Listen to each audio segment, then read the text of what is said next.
ప్రపంచంలోనే రెండో అతిపెద్ద గిరిజన ఉత్సవం కేస్లాపూర్ నాగోబా జాతరకు అన్ని ఏర్పాట్లు పూర్తయ్యాయి. మరి కాసేపట్లో మహాపూజతో జాతర ఉత్సవాలు ప్రారంభం కానున్నాయి. 7 రోజుల పాటు కొనసాగనున్న ఈ ఆదివాసీ జాతరకు తెలంగాణ, ఆంధ్రప్రదేశ్, మహారాష్ట్రతో పాటు వివిధ రాష్ట్రాల నుండి భక్తులు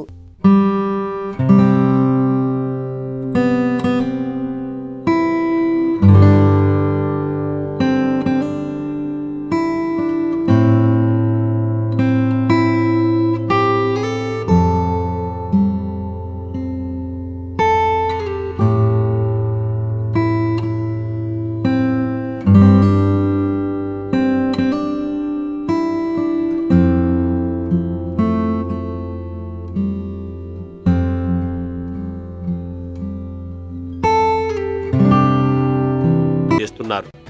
మెస్రం ఆడపడుచులు కొత్త కుండలతో మర్రి చెట్టు వద్ద ఉన్న కోనేటి నుంచి నీళ్లు తెచ్చి ఆలయాన్ని శుద్ధి చేస్తారు. అనంతరం అర్ధరాత్రి గంగాజలంతో నాగోబాను అభిషేకించి మహాపూజ నిర్వహిస్తారు. దీంతో జాతర ఉత్సవాలు ప్రారంభమవుతాయి.